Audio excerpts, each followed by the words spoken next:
So today we're going to be taking a look at a weapon that I haven't used in a long time. I have made a video on this in the past, although there's been lots of changes since then, so it'll be interesting to see what it's like now. Also, we need to decide if it's worth the coins or not. Well, that's for you to decide. Anyway, before we do get into the video, if you do go on to enjoy the video and you haven't already subscribed to the channel, please consider doing so. The next big milestone is 15k and I'd much appreciate any help that I could get. Also, you should leave a like on the video, it lets me know that you actually enjoy the videos and it also boosts the video in the algorithm. Finally, my Discord server is linked in the description, you should join. We're getting closer to 4k, so there's no reason not to join. Anyway, without further ado, let's get into the video. I hope you all do enjoy. So we are indeed going to be focusing on the giant sword. Now this one that I've got here is withered, 5-starred, fuming potatoed, with plus 10 strength as from the gemstone and one for all. To be honest, I've gone with withered and one for all more for consistency rather than anything else. Also, let me know in the comments on a giant sword, one for all or soul eater and all the other enchantments, let me know. But yeah, more for consistency rather than anything else, it just makes sense to use one for all and withered. We're going to be putting it up against the good old trusty Livid Dagger, which is virtually the same, to be honest. It's got everything the same on it, other than the gemstone.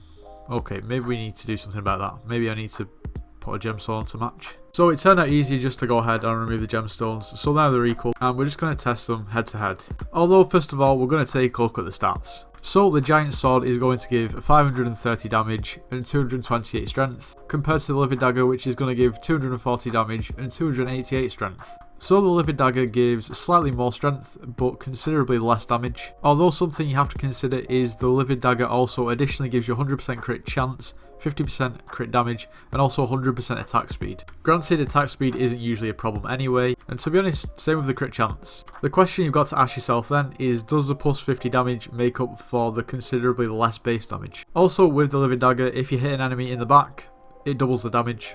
Also with the Livid Dagger, if you right click, you essentially just throw a dagger at an enemy. It's sort of useful, but not really the main attraction. And for the giant sword, the ability is basically a ground slam. Not too bad, but again, not the main attraction. I guess the main things you have to consider then is, for a very similar Livid Dagger, you're looking at about 24-25 mil, and then for the equivalent giant sword, you're looking at about almost 180 mil, so there's a massive difference in price. Anyway, let's not waste any more time, let's just do a damage test. So for this damage test, we're not using any armour, we're not using a pet, only thing that I do have on is a god pot, just to make it a little bit more even. Anyway, first up, the Livid Dagger, let's see how much damage we do regularly. That is somehow a back hit, I have no idea how, but 76k on a normal hit and about 150k on a back hit. What is this zombie doing?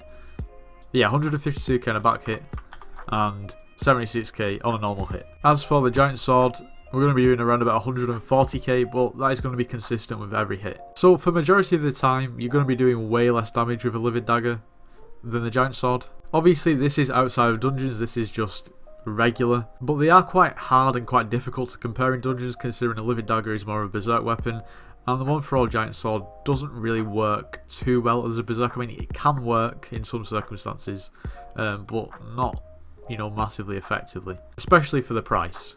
I don't know, let me know in the comments, what do you think is better? What do you think is better value for money? Now, to be honest, I mean, the giant sword is better, but is it worth the, what, like 140 mil difference in price? I'm not too sure. But obviously if you want to progress in the game, you've got to spend your coins, so any increase I guess is worth it. Anyway, this is going to be just about the end of the video. I hope you all did enjoy. If you did, make sure you do leave a like, subscribe if you're new, and I'll see you in the next one.